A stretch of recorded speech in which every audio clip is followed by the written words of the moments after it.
Century করলেও match জেতাতে না পারার আক্ষেপে পড়ছেন দুর্বার রাজশাহীর অধিনায়ক আনামুল হক বিজয়। এমন একটি ম্যাচ জেতানো ব্যাটারদের কাছে স্বপ্ন উল্লেখ করে বলেন, জেতাতে না পারার আফসোস থেকেই যাবে। বাট আফসোস থেকে যাবে আমার মনে হয় এটা। একই সময় তার কণ্ঠে শোনা গেছে বাংলাদেশি ক্রিকেটারদের বাইরের লিগে খুব বেশি খেলতে না পারার আক্ষেপের কথাও। দেশি প্লেয়াররা বাইরের লিগে খুব বেশি সুযোগ না পাওয়া নিয়ে হতাশা প্রকাশ করে তিনি বলেন, মাহিদুল অঙ্কন, জাকের আলী, জাকির হাসান যেসব ইনিংস খেলছে সেগুলো দারুণ। শামীম এবং আফিফও ভালো খেলছে। আমাদের ছেলেরা কিন্তু বাইরের লিগে অত সুযোগ পায় না। বাংলাদেশের প্লেয়াররা ফ্র্যাঞ্চাইজি কম খেলে।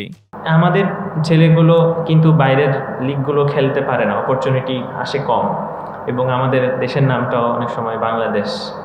তো আসলে বাংলাদেশের প্লেয়াররা কিন্তু ফ্র্যাঞ্চাইজি গেম অনেক কম খেলে। এদিকে নিজের পারফরমেন্স নিয়ে বিজয় বলেন, ম্যাচটা জেতাতে পারলে আলাদা শান্তি লাগতো। এমন ম্যাচ জেতাতে পারা কিন্তু ব্যাটারদের জন্য স্বপ্নের মতো ব্যাপার। সবার আশা থাকে ক্যারিয়ারে এমন ৫-৬টা ম্যাচ সে জেতাবে, তাই আফসোস থেকেই যাবে।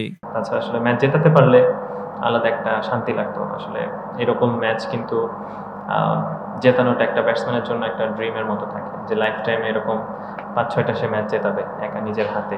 খুলনা টাইগার্সের বিপক্ষে ২১০ রানের বিশাল টার্গেট প্রায় টপকেই ফেলেছিল রাজশাহী। শেষ ওভারে ১৭ রান দরকার থাকলেও রাজশাহী তুলতে পারে ৯ রান। স্ট্রাইকে থেকে সে হারের গ্লানি বয়ে বেড়ান ক্যাপ্টেন আনামুল বিজয়। তবে নিজে দুর্দান্ত সেঞ্চুরি হাঁকিয়ে প্রশংসা কুড়িয়েছেন সকলের। তাজিম আশরাফ, বিডি আর্কাইভ।